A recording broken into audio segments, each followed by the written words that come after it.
Welcome to lecture number 11 of Software Requirements Engineering, CSE 305, and in today's lecture we are going to talk about analysis and elaboration sub-process of the software requirements engineering processes.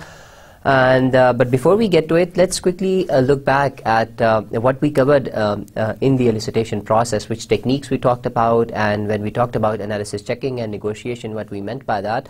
And also we'll briefly try to summarize elicitation with some key points that we should have in our mind before moving to the elaboration or the analysis process. So within elicitation process, we talked about that the first and the foremost thing is the stakeholder analysis. And without properly identifying stakeholders, without properly identifying their attitudes and their wishes and their priorities, you cannot complete the stakeholder analysis. And if that is not complete, then you cannot elicit requirements which would be complete, consistent, and which would tell you all the things that you want to know about the system that you're going to build as a requirement analyst. So stakeholder analysis is of utmost importance in the elicitation process. And then there are various elicitation techniques that can be used to elicit requirements from those identified stakeholders. And of these techniques, we talked about various which were interviews, scenarios, requirements reuse, observation and social analysis, prototyping, questionnaires, brainstorming, and focus groups, collaborative requirement gathering, and few others. The important thing to remember about these techniques, that none of these techniques, they are mutually exclusive. You know, we would use them in combination, and then we can actually increase the benefits or increase the efficiency or effectiveness of the elicitation process if we use them together. And also, another thing that we looked at in our lectures on elicitation techniques was some state-of-the-art techniques which combine some information technology. For example, a couple of those techniques were using mobile applications and which enabled user participation, which increased user participation because users were not restricted to come back to their workstations and then record the requirements, or sit with you in an interview and then record the requirements. Whenever they found a problem, they used to report it through their cell phones. So we also talked about how different researchers are looking into this problem of elicitation, how they are trying to increase stakeholder participation. But the basic thing was that these techniques, they remain the same. So these are the basic elicitation techniques, as you can see on the slide, and it's just a combination of these techniques which different researchers deploy by using different IT tools or making a tool to elicit requirements, and that's the innovation in it. And towards the end of our discussion on our elicitation process, we also talked about analysis and negotiation. But and we said in our earlier lectures, and as I'm saying today, that we're going to discuss analysis and elaboration process. But there is a difference between that analysis checks and negotiation than this analysis process as a whole. Now, as a part of elicitation process, when we do analysis checking, what we mean is that we are trying to figure out what are the problematical requirements. So we try to identify incomplete, inconsistent, and any unnecessary requirements that we have identified from our stakeholders. And the purpose is that because we want to take something which is doable within the limited resources we have, and which would satisfy all the stakeholders. So we want to ensure before we move on to the analysis phase that we don't end up wasting time in analysis, and we do spend more time only on those requirements which are not problematical, and which according to us at that stage are clear and concise. So that is the purpose of analysis checking, and as a result of those analysis checking and identifying those problematical requirements, then we have to negotiate with the stakeholders as well, because you know, different stakeholders might have different priorities, they might have different needs, and that may result in conflicts or inconsistent requirements. So you need to sit together with those stakeholders, and in a stepwise process you negotiate with them. In the first phase, you describe them the problem that as a requirement analyst, I figured out that these two requirements are inconsistent in such and such way, and then they would come and talk to you, say they would try to give you their perspective, that why they thought that this requirement should be done in this particular fashion. And similarly, the next phase would be that, you know, is to come to a resolution. And there are three possible resolutions. Either you say this requirement was not important, it was unnecessary, and you delete it, or you try to modify it. And the third possibility is that you say, okay, we are going to spend some more time on elicitation. We will look into this process again and try to resolve those conflicts. So that is what we discussed in our lectures on elicitation process. Now let's look at some key points that we should remember from this elicitation process. So requirement elicitation involves understanding the application domain, the specific problem to be solved, the organizational needs and constraints, and the specific facilities needed by system stakeholders. So, and as we said that elicitation is a staged process, we start with our understanding and developing background of the application domain, then we look at the problems that needs to be solved, and then we move towards the stakeholder requirements. The process of requirement elicitation, analysis and negotiation are iterative, interleaved processes which must usually be repeated several times.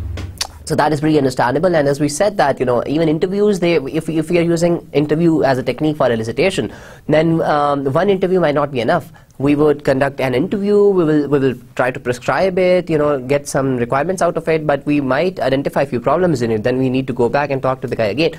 So it's an iterative process. It's not that you go there and you meet stakeholders once and you get all the requirements. No, it doesn't happen that way. There are various techniques of requirement elicitation which may be used, including interviews, scenarios, soft system methods, prototyping, and participant observation. As we have seen that there are lots of techniques, and it's a combination of techniques which are being deployed by various researchers and which increases the effectiveness of overall elicitation process. One of the elicitation techniques that we covered, prototypes, they are effective for requirement elicitation because stakeholders have something which they can experiment with to find their real requirements. So we discussed what are the advantages of prototypes. So prototyping is one of the very useful requirement elicitation techniques because the stakeholders, they have the satisfaction, okay, that we have something in front of us and we can actually play with it and suggest that, okay, this is something which we want and this is not desirable, or if you change this in a particular fashion, then, you know, maybe that's going to work. So checklists are particularly useful as a way of organizing the requirement validation process. So for example, when you're doing those analysis checks, so one of the things that we talked about, that you prepare some checklists and you try to say you have certain questions that you asked regarding each requirement, and you basically tick mark them. If everything is okay, then you would know, okay, if there are some problematical requirements, through this systematic process of, you know, checking them through a checklist, you will be able to identify all the problematical requirements. And finally, requirement negotiation is always necessary to resolve requirement conflicts and remove requirements overlaps. And another thing that we talked about negotiation was that as a requirement analyst, we should plan for requirement negotiation. It is not something that, you know, we would do if we get time, because the problems in requirements or conflicts in requirements, they are inevitable. And so we need to negotiate. So it should be part of our plan that we need some time to negotiate our requirements with the client. So negotiation is is a very important task, because in the end all that matters is that we have to validate requirements with the client, and if client is not happy, then, you know, the scope of the product won't be complete, because scope is something which client defines, and if client is not satisfied, then, you know, it's not a good situation. So you need to satisfy your client as well when you are when you have gathered requirements from them. So these are some key things that you need to keep in your mind about the elicitation process. Now let's move towards our next process. And you know, we saw this diagram repeatedly when we were discussing different software requirements engineering tasks, and we said that all of these are requirements engineering tasks. So far what you have done is we have covered inception as a process, we have covered elicitation as a process, and now we are starting our discussion on elaboration as a process. And elaboration, or we call it analysis. And if you guys remember, then the process definition that I gave you, that a process is, you know, let's imagine that this is my process and it has some inputs, and we are going to produce some outputs from it, and these inputs are actually, you know, coming from the elicitation. So if you look at this, the flow of these tasks, then if we look at a smaller level, then we have already covered analysis and negotiation to some extent. For example, we talked about some analysis checks, and we also talked about negotiation. But these processes, they are also detailed processes, and analysis can be very detailed, because we have some raw requirements which we have gathered in the elicitation process. So for example, from elicitation we have gathered some raw requirements. Now we really want to figure out that, you know, which one of these we want to put in which category. So which are functional requirements, which are so for example, we want to know which are functional requirements, which are maybe non-functional requirements, which are domain requirements, which are, you know, behavioral requirements. So all these things we will get to know when we do a detailed analysis. And that is not something which we talked about in our analysis task when we discussed it in the elicitation process. So elaboration is much more detailed than what we have seen so far, and in starting from today's lecture, we are going to discuss the elaboration process in detail. So what are the goals of analysis modeling? Number one is that it provides the first technical representation of a system. So why do we say technical representation of a system? Because before it we have just text. We have some filled questionnaires, we have some prescribed interviews, we have maybe done some observation and social analysis. On the basis of that we have done our own analysis, we have some raw scenarios. So all these are some raw requirements that we have elicited from our stakeholders. But when we talk about analysis, then we actually start moving towards our design, and we always say that requirements engineering is a bridge which takes from requirements to implementation, and it's actually a bridge between design as well, because in the analysis process we do some activities which takes us closer to the design, and we gain an insight into how this product would be functional. So we call it that this is the first technical representation, and you guys would see that there are 4 different kind of modeling or analysis techniques that we deploy. Mainly there are 2: object-oriented analysis and structured analysis. And within object-oriented analysis, we have multiple analysis techniques. For example, we might do scenario-based modeling, we might do class-based modeling, and all these things, they take our understanding of the requirements to you know, we try to elaborate our system in a more technical fashion than what we have right now. They're easy to understand and maintain. Obviously, they're easy to understand and maintain in comparison to the text, and if there are any conflicts, then through this technical representation, we would be able to identify them. It deals with the problem of size by partitioning the system. That is one of the very big advantage of doing or deploying this analysis modeling, is that because we sort of partition our system. For example, we'd say, okay, this is the student part, and these are all the use cases where student actor would be interacting with the system, and so the functional requirements related to the student would be partitioned.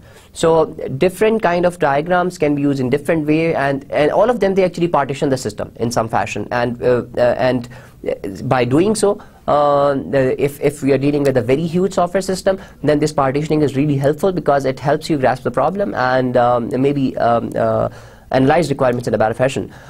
It uses graphics wherever possible, differentiates between essential information versus implementation information, so that is also very important.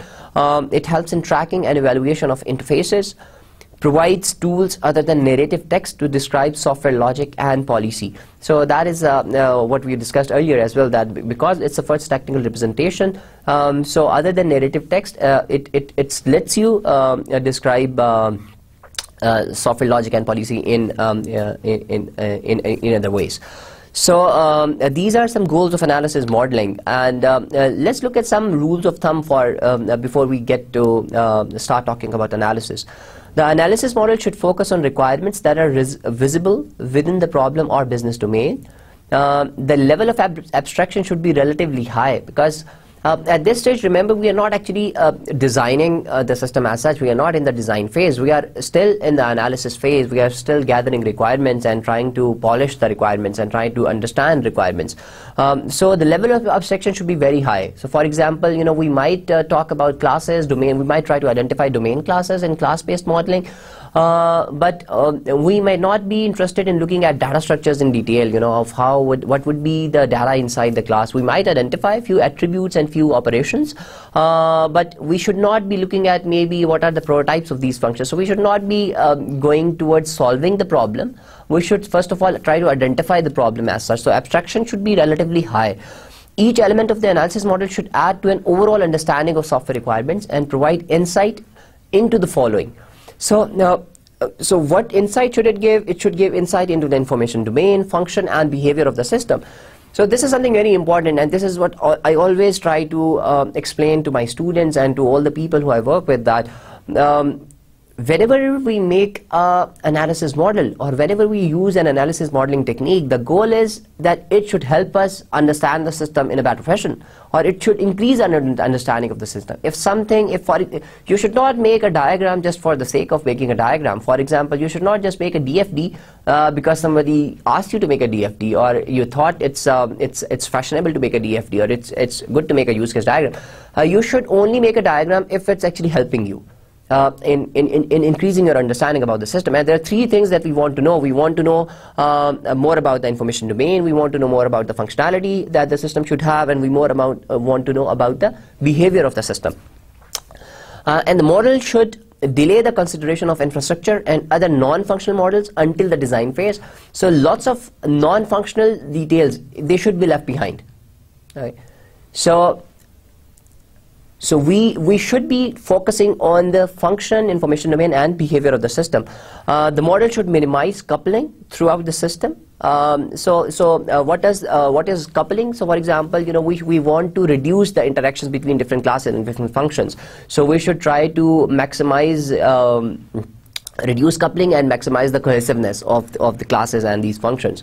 The model should provide value to all stakeholders. The model should be kept as simple as it can be, because we want it to be of value to all the stakeholders. We want to be understandable by all the stakeholders. So we need to keep it simple. So these are some rules of thumb, or some things that we need to keep in our mind when we talk about analysis. So as I said, there are two main analysis modeling approaches. Number one is the structured analysis, and the other is object-oriented analysis.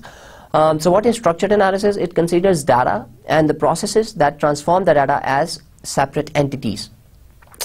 So when we think about our system in a structured fashion, then we think our system as it's going to take some data as an input, and it's going to apply some processes or some functions over it, and it's going to produce an output. So that is what we have in our mind. So how do we model data? Data is modeled in terms of only attributes and relationships, but no operations.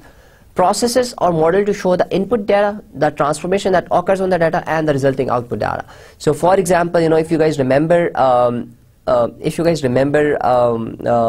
data flow diagrams that you might have covered already in your software engineering courses, then data flow diagrams is one of the tools that can be used for this structured analysis. Because if you remember, then the context DFD or the level 0 DFD, what it has is, for example, for the learning management system, if that is our problem, then it might have lots of inputs. And if we are doing structured analysis, then we would say, okay, this is my context DFD, and on a very high level, I'm saying that this is a process which takes all this data as an input, and it produces these outputs. Now, we can do further decomposition, and we can go to maybe level 1, and then we are going to decompose that into further levels. But this is my system boundary. So these were the inputs, for example, and then so there are three things that a DFD is going to show: these input data and the output data that these processes producing. But it also shows how these processes interact among each other. So when we talk about structured analysis, we think about data, what kind of data would be input to my system, and how this data is going to be transformed through different processes that are going to be applied on this data, and what is the transformed data that is being output from the system. The second kind of modeling approach is object-oriented analysis. It focuses on the definition of classes and the manner in which they collaborate with one another to fulfill customer requirements. So when we talk about, if you guys remember, there are three things that we want to know. We want to know about the information domain. We want to know about the functions, and we want to know about the behavior. So just try to remember these three things, and depending on what kind of analysis approach you apply, you need to figure out that how am I going to get this information from these sort of diagrams. For example, if I'm using data flow diagrams, how am I getting functional requirements, or how am I developing my understanding about the behavior of the system? So these are the things that you need to keep in our mind. And similarly, when we are using object-oriented analysis technique, then the main thing is that we try to identify domain classes. Once we have these domain classes, the next thing is that we try to understand that how these classes change their states. how these classes are going to communicate to each other. And there are different kinds of tools that software engineering gives us to actually deploy this object-oriented analysis. For example, we have those class diagrams, and within a class diagram we have multiple kinds of associations, and through which we can understand how these classes are going to talk to each other, or how they are coupled with each other. Similarly, then we have maybe state diagrams which we can make for each class diagram for each class, to understand what are the different possible states of the classes and how a class will move from one state to understand the behavior of that particular domain class. Similarly, we have the sequence diagram which tells us more about this whole information domain and maybe some functionalities of the system as well. So there are two main approaches for analyzing a system. Number one is the structured analysis, and number two is the object-oriented analysis. Now, it's always a good idea that you stick to one when you are developing a system, and sort of, you know, what practitioners do is that normally as a practitioner I would know that how am I going to actually develop a certain system.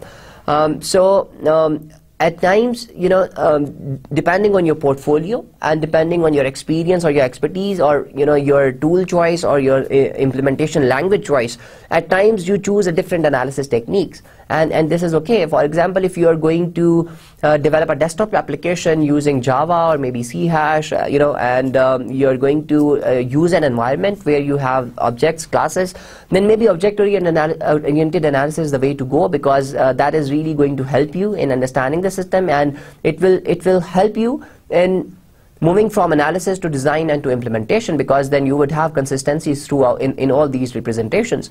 Whereas, for example, if you are going to use a structured analysis, for example, you are programming in object in C, maybe, you know, then you might actually be it might be preferable to look at structured analysis, because you are interested in understanding what are the different processes in the system. So it kind of depends, because you want to be consistent throughout all these representations. But these are the two techniques which can be deployed, and in the discussion in the next slides and in our next lectures, we are going to look into what kind of modeling we can do, or how can we do the structured analysis, and how we can do object-oriented analysis.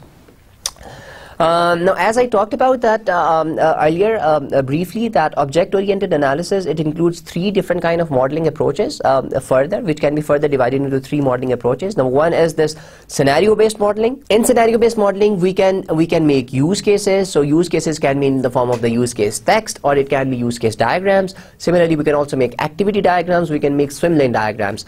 And the next kind of modeling is class-based modeling. In the class-based modeling, we can make these class diagram, we can do analysis packages, we can make these CRC, class responsibility collaborator models. We can also make these collaboration diagrams. Similarly, when we want to understand the behavior of the system in object-oriented analysis, we can make state diagrams. We can also make sequence diagram, which lets us know that how these domain classes are going to interact and how these domain classes are going to react to different events across different classes and within a class.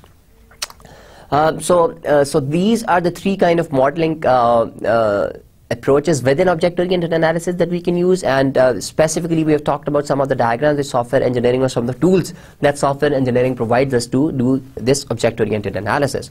Structured analysis is relatively simple. I should not say it's simple, but there is only one kind of modeling that we can do, that is flow-oriented modeling, because all we want to know is how the data is flowing through my system. Okay, that is the only purpose of structure-oriented analysis or structured analysis.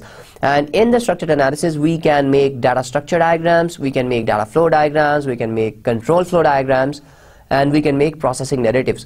Now, all these are going to tell us that how is data flowing through my system, what processes are used on my data, and how a certain process behaves depending on what kind of input is provided to it and what output it produces.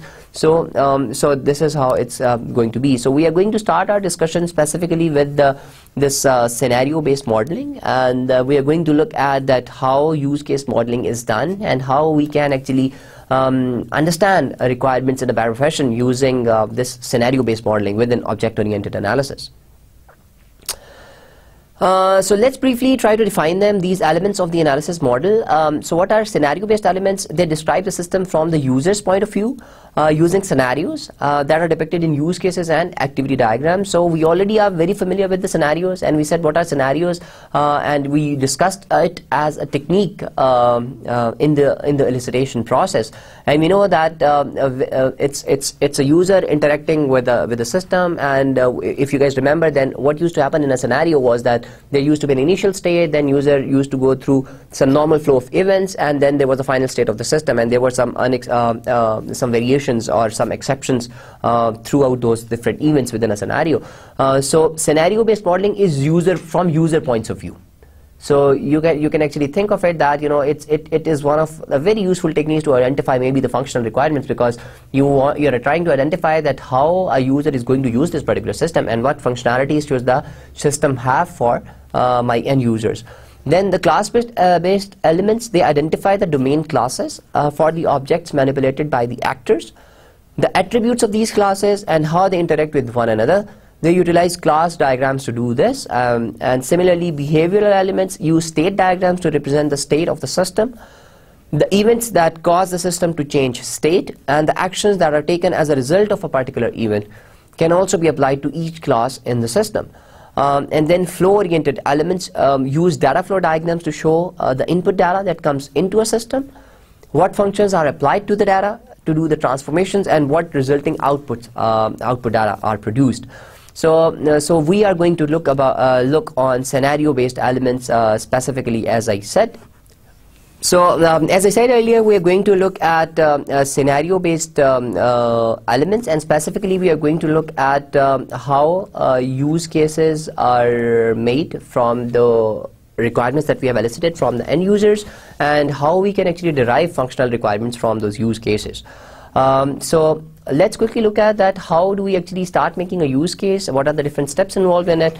So when we talk about developing use cases, then mainly there are two steps in it. Number one is that we define the set of actors that will be involved in a particular story or in a particular scenario. And who are actors?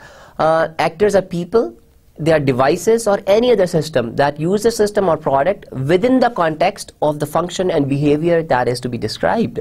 So for example, we are trying to describe a person withdrawing cash from an ATM machine. If that is my scenario, then what are the different actors that you can think of who would be involved in this overall system? So for example, one actor might be the user who is trying to withdraw cash. Then one actor might be the bank or the external system, which we can call bank, and another actor might be the person who actually maintains the ATM machine. So there are maybe three possible actors who are involved in this particular scenario. So let's look at this definition once more. Actor are people, devices or other systems. So anything outside my boundary who is interacting in that particular scenario is an actor. So for example, it's people or a device or any other system. Actors are anything that communicate with the system or product and that are external to the system itself. So that something which is outside the boundary. So normally what is done when we are making a use case diagram is that we try to make a system boundary. So it's always a good idea to make a system boundary. And all the use case diagrams that you would have seen by now, and I'm sure the use case diagrams that you have been making, you try to make a system boundary. And the boundary actually shows that whatever is inside this boundary, this is actually part of the system. And anything that is trying to interact with it from outside, whether it's a person, it's a device, or another legacy software or another system within that organization, or that is an actor. Okay. And what is the step 2? Step 2 is that develop use cases where each one answer a set of questions. So for example, let's say we say that login. So login is a use case. Now this login use case, it answers lots of questions. For example, that how a user is going to log in, what information he has to supply to log in, what would happen if the user supplies incorrect information, and how many times he can actually submit incorrect information, and what are the kind of exceptions that might occur, and and what are the variations in those different actions. So each use case, it answers a set of questions. So there are two steps involved. Number one is identifying actors, and number two is that we start identifying use cases where each use case is, so a use case is generally more than one thing in it. So that's why use case diagrams are supplemented with use case text. And we said that If you guys remember, when we talked about analysis task and we looked at a particular use case diagram, in fact we looked at a use case diagram and we looked at use case text, and we were able to establish at that point that a use case text is more detailed than a use case diagram, and it gives a more insight into the system. So the more effort that we put in our analysis, the more it tells us about the system, and we are in a better position to finalize requirements if we spend more time in analysis. So what are the common questions which are being answered or which can be answered by a use case? Number one is, who is the primary actor and who are the secondary actors in the use case? What are the actors' goals? What preconditions should exist before the scenario begins? Now, if you remember, then when we were discussing scenario as a technique in elicitation process, we said that a scenario is a use case is a scenario, or a scenario is represented by multiple use cases. And for each scenario we said that there is an initial state. So, and that is consistent with the use case diagram, that there is always a precondition that exists before this whole scenario begins, which is being described by those set of use cases, or which is being described by that particular use case. What main tasks or functions are performed by the actor? What exceptions might be considered as the scenario is described? What variations in actors' interaction are possible? What system information will the actor require, produce, or change? Will the actor have to inform the system about changes in the external environment? What information does the actor desire from the system? Does the actor wish to be informed about unexpected changes? So this is actually something, if you look at all these questions which can be answered through a use case diagram, then you can actually see that this alone use case diagram and use case text, alone this tool is very helpful in actually understanding the system, because it is not only telling us how a user is going to operate or function or interact with this particular system, it is also telling us behavior of the system, that depending on multiple kind of interactions of the user, how the system is going to respond, and what are the things that the user is expecting as an output from the system. So it's very helpful, and lots of these answers cannot only be answered by a use case diagram. We need to look at use case text as well to answer some of these questions, because a use case diagram can help you to some extent, but use case text which is a lot more detailed than a use case diagram, and it is actually more helpful. So when to use use cases? It is a good question, because I always ask my students this question, that or I try to tell them that this is very important to understand, that when to use which modeling technique. This is very important.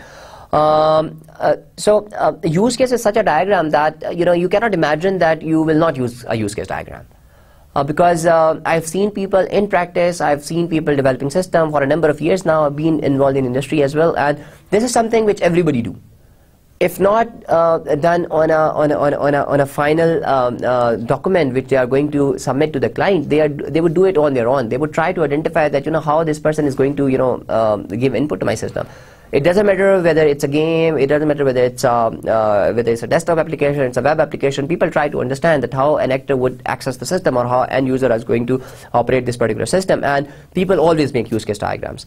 Why that is the case? Because they are essential tools in requirements capturing and in planning and controlling an iterative project. Capturing use case is one of the primary tasks of elaboration phase. Every use case is a potential requirement, and until you have captured a requirement, you cannot plan to deal with it. So as I've been saying repeatedly, that developing those scenarios, if you remember, and one of the techniques that we discussed, which was based on group storytelling, and based on those group storytelling, you used to make a scenarios, and then analysts used to make a use case out of it. So use case is something which analysts actually deploy to elicit requirements, and each use case represents a requirement. So the importance of use case cannot be denied. Even if you don't make it, there is a use case there, because user is going to interact with the system. So it's a very helpful technique for eliciting requirements and understanding or analyzing requirement. And some people list and discuss the use cases first, then do some modeling. So again, this is another way of using the use cases. It is important to remember that use cases represent an external view of the system. As such, don't expect any correlations between use cases and the classes inside the system. So there is always a misconception that because use cases, they fall in that category of object-oriented analysis. So the use cases, they would show the behavior of the classes as well, or they would show what's inside the classes, which we are going to discuss later on that when we discuss domain classes. Now use cases, they only represent the external view of the system, that how an actors who are outside the system going to interact with my system. Whereas the domain classes, they are identified, and they are their purpose is different. They might give you similar information, but their purpose is different. So they don't actually tell you, or there is no correlation between what's inside those classes, domain classes that we are going to identify, and the use cases, because use cases are identifying the external interactions of the actors with the system. Use cases are not as helpful in identifying the non-functional aspects of the system requirements, such as the requirements for usability, reliability, performance, and the like. Will rely on the other techniques to address these issues. So basically, it is important to understand that, and I said earlier, that use cases mainly describe the functional requirements.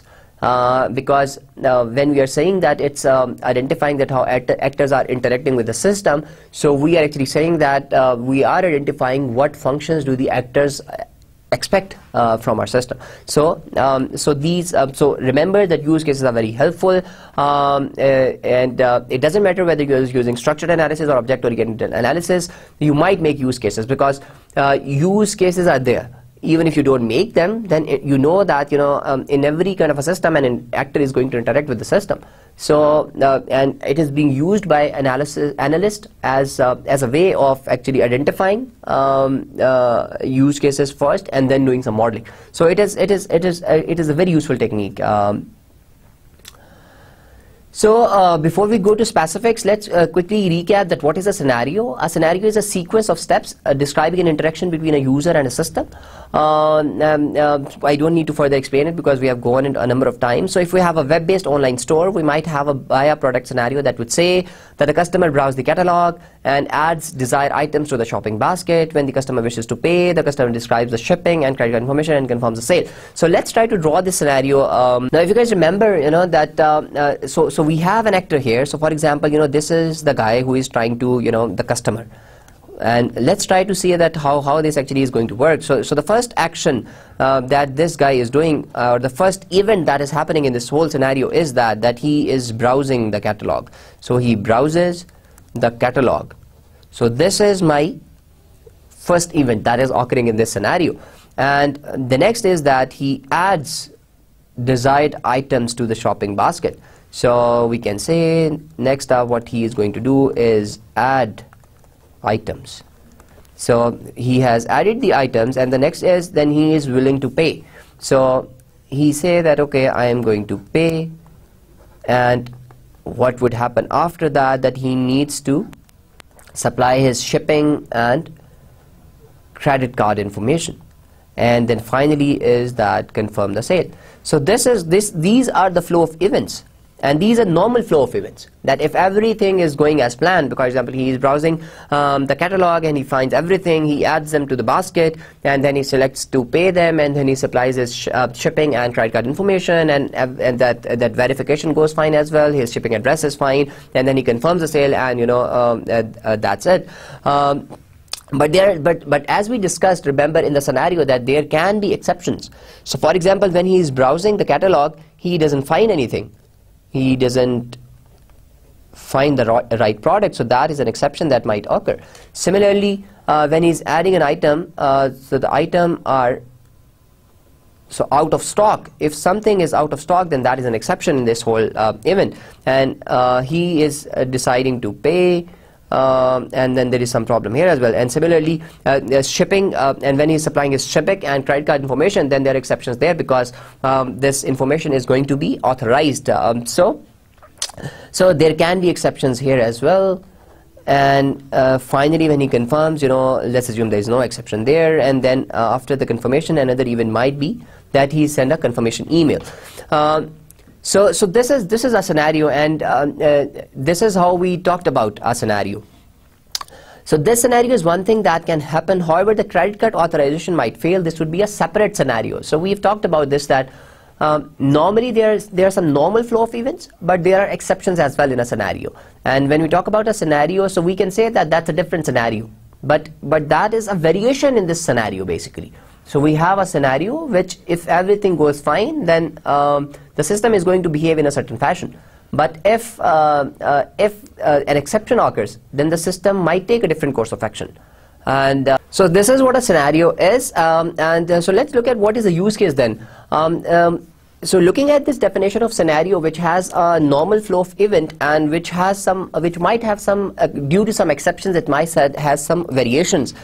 And we have said that those variations actually mean that we might have two possible scenarios. So for example, if this is my scenario, let's say, and so this is my buy a product scenario, but this is the scenario where everything goes fine and normal flow of events occur, and so this is one scenario. Whereas what we have seen in a previous slide, that if an exception occurs, then this might take a different course of action from here. And this is another scenario then.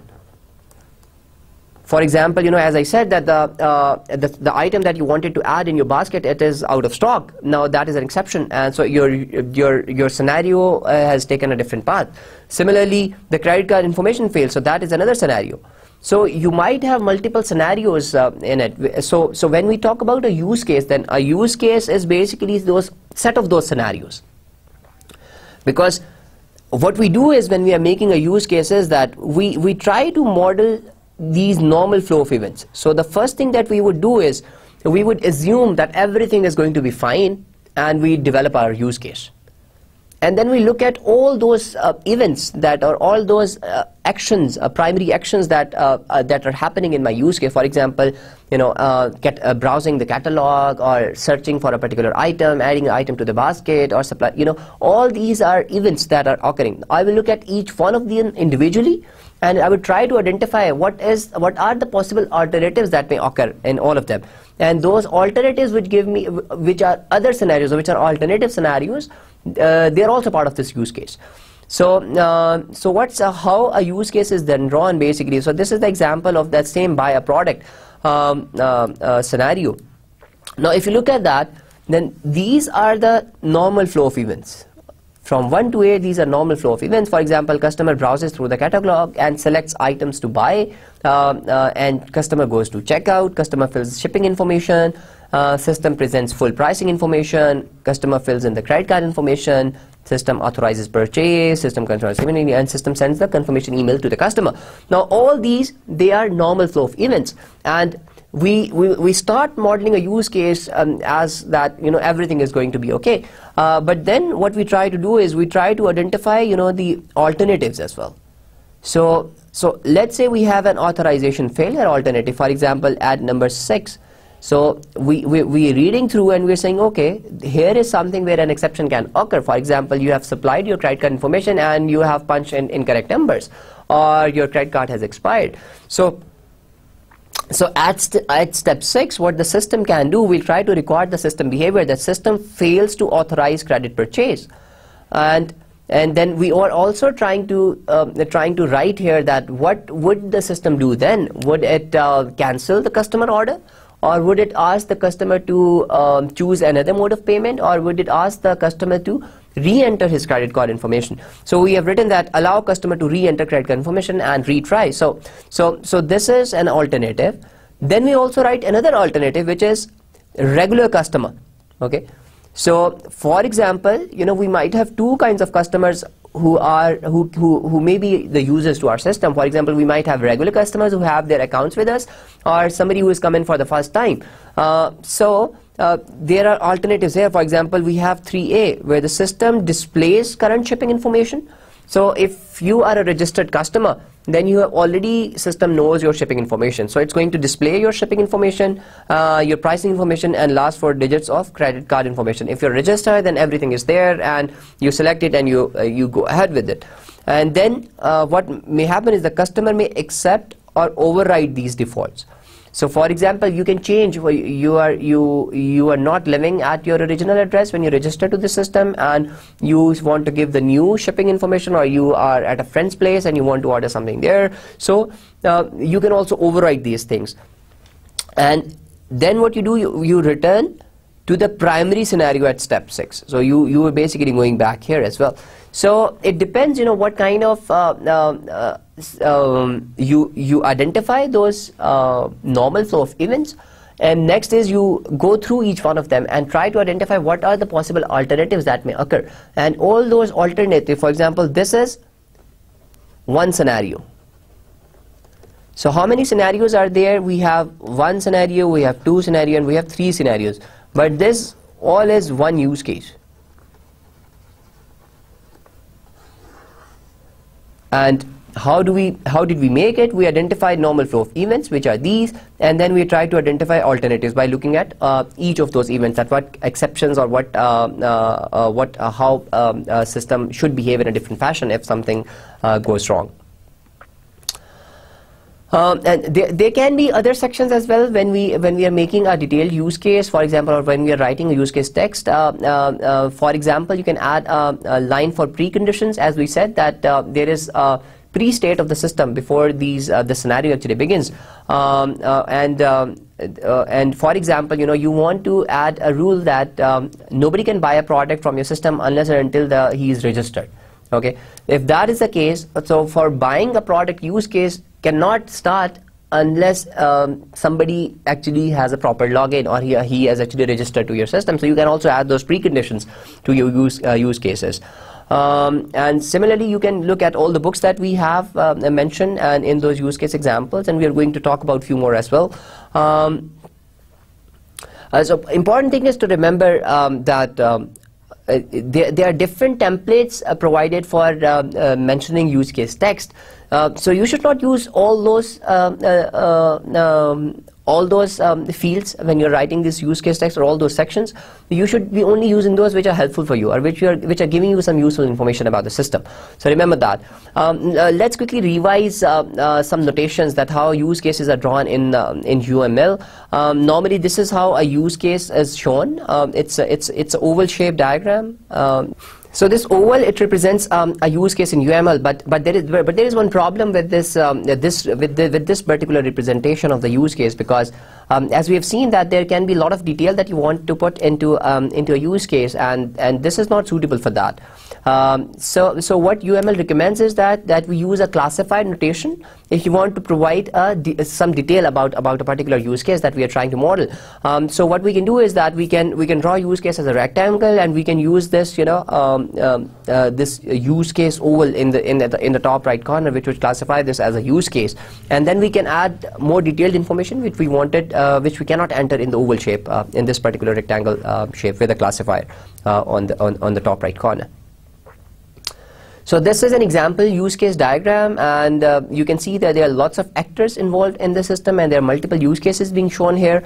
We are going to talk about these things in more detail, that what all of these symbols actually mean. So let's try to understand what this diagram is actually telling us.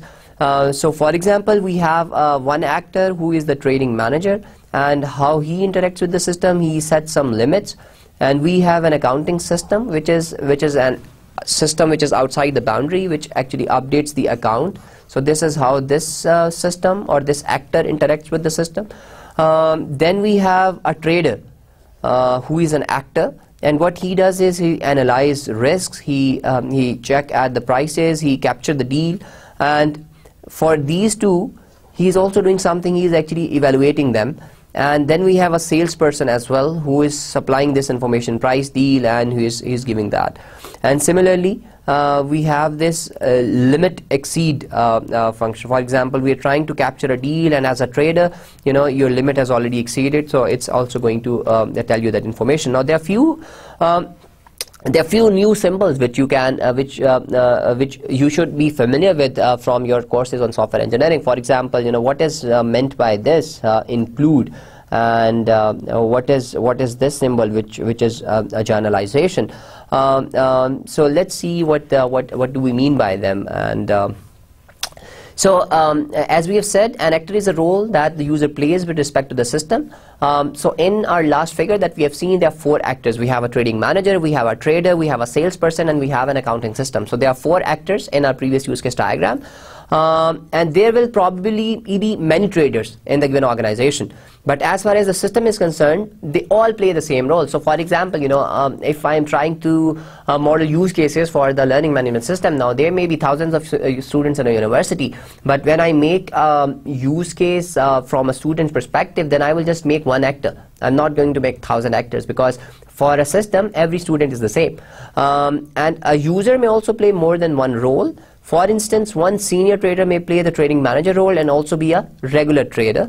A trader may also be a salesperson, but the role is different. So we actually model the roles. For example, role of a student, what role this student is playing. For example, as we said that a senior trader might be a trading manager, okay, or he might be a trader, or he might be a salesperson. So there are different roles, but each role actually means that system is going to provide some different functionalities to that particular role. So that's how we say that how many actors we are going to show in this particular system. So when dealing with actors, it is important to think about the roles rather than people or job titles. So keep this thing in mind, that that job titles are not important, and the people are not important. Because for example, you go into a company and ask them, okay, that which are the main end users in the system, and they say, okay, this is the guy who does everything. He basically generates the invoice. He deals with the clients as well. Registers clients' information as well, and he is responsible for everything.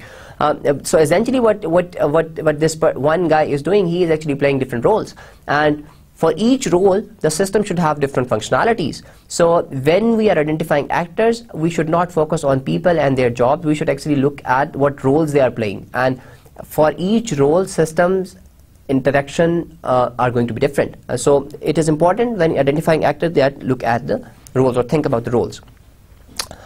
Actors carry out use cases. A single actor may perform many use cases. Conversely, a use case may have several actors performing it. For example, if you guys remember from our last use case example, that a trader was performing 3 different use cases, and couple of those use cases were performed by multiple actors. For example, capture deal, when a trader was capturing the deal, and a salesperson was also interacting with that particular use case. So an actor might be interacting with multiple use cases, and a use case might have multiple actors interacting with it as well. It is easier in those situations to arrive at the list of actors first and then try to work out the use cases of each actor. Actors don't need to be human, even though actors are represented as stick figures within a use case diagram. So if you guys have seen that in that last example of our use case, we had an actor, which we said we had an actor accounting system. Now, accounting system is not a person; it's an external system, and although we show it as a stick figure, but still it's not human. It's an actor. It's something which is outside the system and trying to interact with the system. So that is our definition of an actor. An actor can also be an external system that needs some information from the current system, or which needs some information, or which supplies some information. In this particular case, which was updating the accounts. So there are different possible representations of an actor. Normally in the use cases, as I have already said, that this stick figure representation is used for representing an actor. But you can also have this classified notation where you use a rectangle and then you classify that this is an actor and you write the role name. And similarly, you can also have custom icons. For example, these are the 2 actors. So for example, I have a database server, and so I have this custom icon which actually looks like a server as well, and then I have this stick figure which is actually a person. So you can also do that this is the person, and this is maybe some external hardware or system which is actually dealing with it. So basically you can have these custom icons as well. So there are different ways in which you can represent an actor within a use case diagram. So there are variations, as we have seen, in the way the people show these actors. Some people show every external system or human actor on the use case diagram. Others prefer to show the initiator of the use case. So there are different ways, and there are no strict guidelines. And this is actually where the experience of an analyst actually comes into the picture. That a senior guy or a person who has more domain knowledge or more experience in this analysis, when he's making a use case diagram, then he might put lots more information in it in comparison to maybe another guy. But none of those representations are correct. It's just that one is more detailed and the others is not. But what is the recommended way is to show that the actor that gets value from the use case, which some people refer to as the primary actor. So primary actor should always be there, because we always start modeling a use case from this primary actor's point of view. So primary actor is the guy for whom we are saying that this actor has a certain goal, and to achieve that goal he is going to interact with the system in such and such fashion. So when we are modeling a use case for a certain role, that actor should be there. And so there are some secondary actors who play some part in those different use cases, or on all those possible events that are going to happen.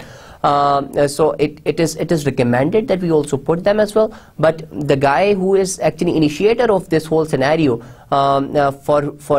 whose goal is we are trying to depict in a certain use case diagram, he should always be there in a use case diagram.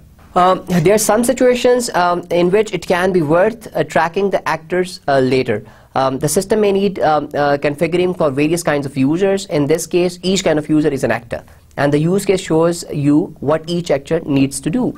And tracking who wants use cases can help you negotiate priorities among various actors as well. Similarly, some use cases don't have clear links to specific actors. Consider a utility company. Clearly one of its use case is send out bill. Now a good source for identifying use case is external events as well. So think about all the events from outside world to which your system wants to react.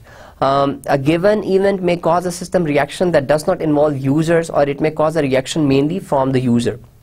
So basically, send out bill.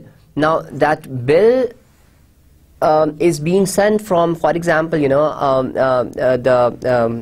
electric supply company, or for example our telephone bill, they are being generated by PTCL, and if we have a PTCL landline. Now what is going to happen, that PTCL sends us a bill. Now that bill is for me, and it is being generated by the system, and which is another actor, but that is for me. So this particular use case, it does not have a clear link with me, but this is something or functionality which concerns me as well. So we need to think about this. So what we need to think about is that what are the external events. So we need to think about all the external events when we are identifying the use cases.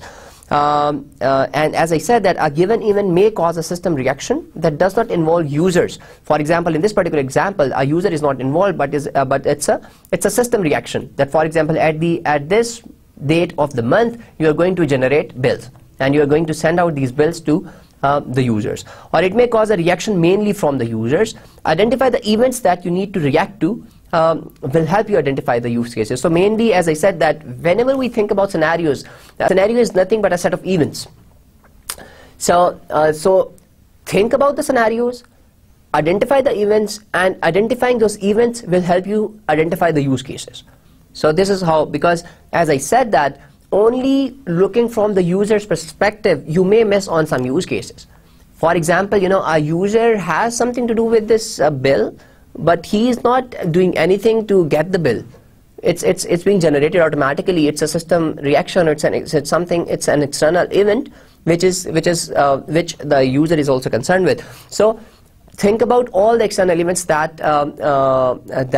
can occur, and it will help you in identifying use cases. So that is it from today's lecture, and we are going to continue our discussion on this use case modeling in our next lecture. But let's quickly summarize what we have done in today's lecture. So we started our today's lecture and we completed our discussion on the elicitation process, and we quickly recapped some key points that should be in our mind, which are important for moving from elicitation to the elaboration or the analysis phase. And specifically in today's lecture, we started our discussion on elaboration process or analysis process, as is another name for elaboration. And we looked at the different approaches approaches that can be used for elaborating requirements or analyzing requirements, and mainly there are two approaches. One is the structured analysis or the structured approach, and the other is object-oriented approach. As I said, in the structured approach, we are only concerned with flow of data through our system. So we want to know how data is flowing through my system, and we think of our system as it takes some inputs and it applies some processes are applied which transforms the data which was input into some output. So and we looked at there are multiple kind of tools or diagrams which software engineering provides us, which can be used to analyze requirements. And few of them you guys should be familiar with. For example, DFTs, processing narratives, or context flow diagrams. We make all these diagrams to actually when we are using the structured approach for analyzing requirements. The other technique that we looked within this elaboration process, which can be used for analysis, is object-oriented approach. And we saw that within object-oriented there are three different kind of modeling we can perform to actually analyze requirements. And number one was scenario-based modeling. The other was class-based modeling, and then we have behavioral modeling. And we saw that in scenario-based modeling we can make use case diagrams, we can write use case text, we can make activity diagrams or streamline diagrams, and similarly in the class-based modeling we can make class diagrams, we can make state and to understand the behavior of these classes, or for behavior modeling we can make state diagrams or the sequence diagrams. But important thing is to understand here is that whichever analysis approach or analysis technique we use, the goal is to understand the information domain, to understand the functions of the system, and to understand the behavior of the system.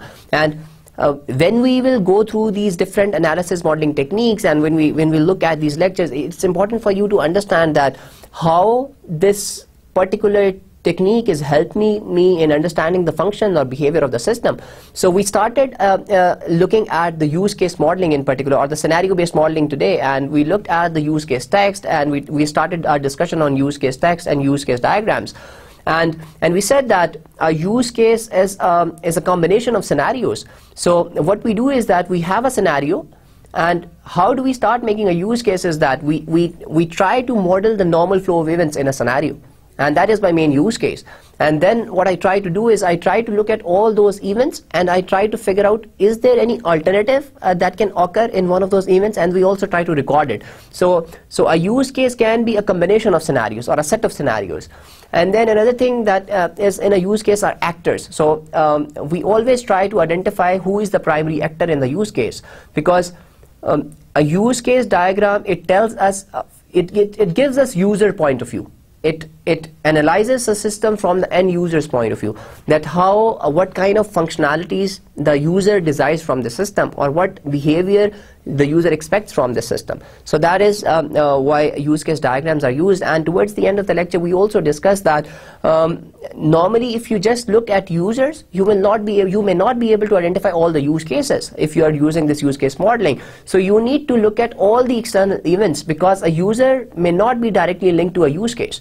So you need to look at all the external events that can trigger an event in the system, that can trigger an action in the system, which is important for the user. For example, we discussed the example that we are using a particular service. For example, we have this landline, and in our case, for example, PTCL is the biggest operator in Pakistan. We have a landline, and the bills are generated on a certain fixed date of every month, and now that is an external event.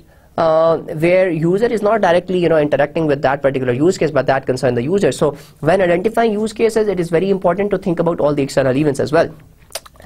So that is it from today's lecture. In our next lecture we are going to continue our discussion on use cases and use case diagrams and use case text. We'll also look at activity diagrams and streamline diagrams and how they are helpful in analyzing information domain, behavior and functionality of the system. This is very important to understand, because this course is not about understanding these diagrams, it is about understanding that how we are going to analyze requirements in a better fashion. So take care, and Allah Hafiz.